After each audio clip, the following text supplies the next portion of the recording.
الحمدللہ وکفا وسلام علی سید الرسل وخاتم الانبیاء اما بعد اعوذ باللہ من الشیطان الرجیم بسم اللہ الرحمن الرحیم شہر رمضان الذی انزل فیہ القرآن وقال النبي صلى الله عليه وسلم الصوم جنة صدق الله العظيم وصدق رسوله النبي الكريم الأمين ونحن على ذلك من الشاهدين والشاكرين والحمد لله رب العالمين يا رب صل وسلم دائما أبدا على حبيبك خير الخلق كلهم هو الحبيب الذي ترجى شفاعته لكل هول من الأهوال مقتحم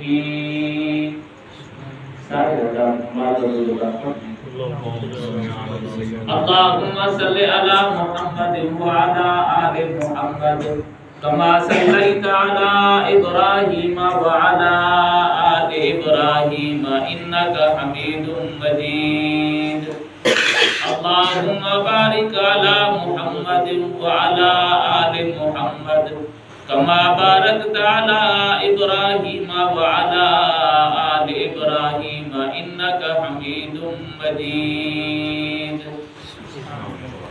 جاگنا ہے تو جاگ لے افلاک کے سایہ تلے جاگنا ہے تو جاگ لے افلاک کے سایہ تلے حشر تک سوتا رہے گا خاک کے سایہ تلے آگاہ اپنی موت سے کوئی بشر نہیں آگاہ اپنی موت سے کوئی بشر نہیں سامان 100 برس کا ہے پل کی خبر نہیں میرے واجب پروگرام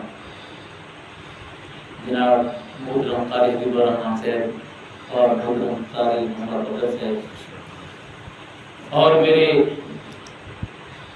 مسجد کے تمام ساتھیوں میں کسی کا نام تو غیر نہیں جانتا ویسے یہ بھائی صاحب مجھے جانتے ہیں تعارف ہوتا رہتا ہے ایسا ایسا آ رہا ہوں الحمدللہ جمعہ پڑھاتا ہوں یہاں تو میں خدمت کرتا ہوں میرا آنے کا جمعے کا مقصد بھی یہی ہوتا ہے اب آنے کا مقصد بھی یہی ہے کہ اگر کسی بندے کے میری بات پلے پڑ گئی اس نے عمل کر لیا اس کی بھی نجات ہو گئی میری بھی نجات ہو گئی اور میرا ایمان ہے کہ جس بندے نے یہ مسجد بنائی ہے مسجد کی جگہ دی ہے اس کی بھی آخرت بن گئی اللہ ہم سب کو نیک عمل کی توفیق عطا فرمائے حضرات محترم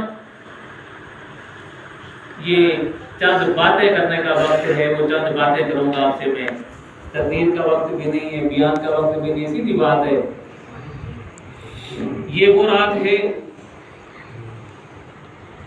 یہ تاک راتوں میں بے شک نہیں ہے لیکن ماہ رمضان کی رات تو ہے نا حضرت برکت والی رات تو ہے یہ وہ رات ہے کہ جس کا مغرب سے لے کر صبح تک صبح سے لے کر شام تک رحمت ہی رحمت برستی یہ وہ دن میں مبارکباد دوں گا جس نوجوان نے جس بچے نے قرآن پاک آپ کو سنایا یقین کا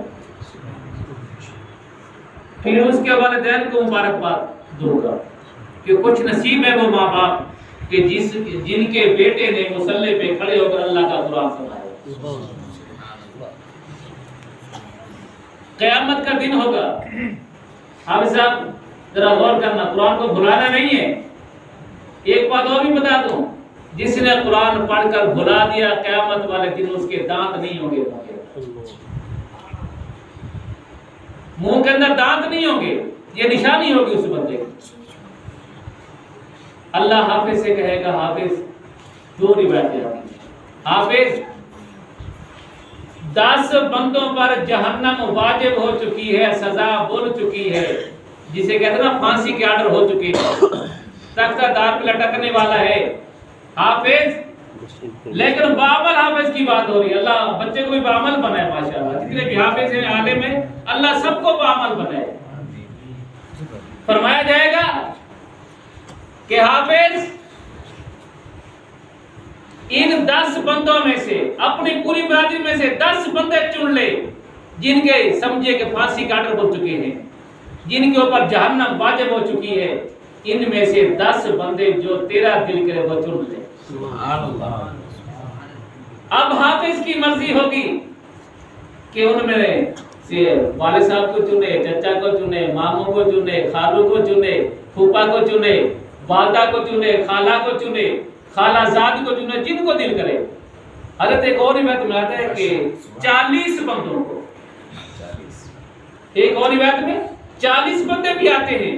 ہمارا تو ایمان ہے 40 ہوں, 10 ہوں, 20 ہوں, اللہ کے پیغمبر نے جو فرما دیا وہ حق ہے, حق ہے, حق ہے.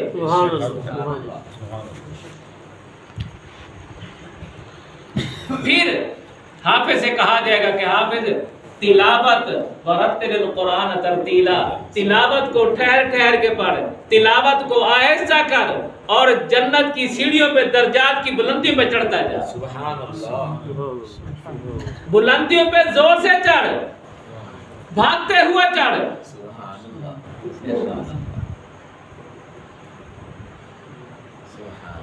بھاگتے ہوئے چڑھتا جا, قرآن کو ایسا ایسا پڑھتا جا. جہاں تیری قرآن کی سین آئے گی وہ ناز کی سین آئے گی, وہاں تیرا مقام ہوگا. پھر ایک اور بات, حافظ کو جنت کا موتیوں والا, ہیرے جواہرات والا تاج پہنایا جائے گا. حافظ کہے گا اللہ میاں قیامت والے دن. دوستوں میں آپ کو بتاؤں, یقین کریں وہاں اللہ سے منوانے کی ساری باتیں ہوں گی. حضرت یہاں تو ہم اللہ کی مانیں گے, قیامت والے دن اللہ ہماری مانے گا. حافظ کہے گا اللہ میاں آپ نے تو کہا تھا کہ تیرے باپ کو بھی تاج پہناؤں گا, میں تو پہن رہا ہوں تاج, میرے باپ کے سر میں تو تاج نہیں ہے. اللہ کہے گا حافظ کے باپ کے سر پر بھی تاج رہا. سبحان اللہ. یہ عالم ہوگا. دوستو ہم اس عارضی دنیا میں آ کے پھنس کر رہ گئے ہیں. میں نے جس آیت کا سہارا لیا ہے صرف رمضان کی بات کروں گا, اور پھر رمضان میں سے بھی یہ ہمارا عشرہ ختم ہو رہا ہے, بخشش کا عشرہ, اس کی چند باتیں کروں گا. کاش ٹائم ہوتا, یقین کریں پوری رات گزر جاتی. قرآن ایسی چیز ہے کہ ایک ایک لفظ کے اوپر ایک ایک موتی ہوتا ہے. قرآن کا پتہ ہمیں اس وقت لگے گا جب ہم قبر میں جائیں. یہاں نہیں پتہ لگتا. یہاں تو قرآن والے کو پتہ نہیں کیا کچھ کیا جاتے ہیں, مولوی سے ٹکر کی تو گاسی, اتنی شادی کیوں کرواتے. یقین جانیے کبھی بھی کسی مولوی نے خودکشی نہیں کی. رزق کی وجہ سے, بھوک کی وجہ سے, جب بھی مولوی مرا ہے یقین کریں زیادہ کھا کے مرا ہے. کبھی مولوی نے بھوک ہڑتال نہیں کی. 5000 دے رہے ہو, 3000 دے رہے ہو, 2000 مل رہا ہے, وہ اللہ کے گھر میں یقین کرے کبھی بھوکا نہیں رہتا. 2 لاکھ تنخواہ ہے, بھوک ہڑتال کیے کھڑا ہے کہ میری تنخواہ تھوڑی ہے پڑھائی جائے. 12 لاکھ تنخواہ, بھوک ہڑتال ہے, میری تنخواہ تھوڑی ہے, خرچے بہت زیادہ ہیں, تنخواہ پڑھائی جائے. کبھی امام صاحب نے بھی بھوک ہڑتال کی کہ آج تمہیں نماز نہیں پڑھاتا, میری تنخواہ 3000 ہے.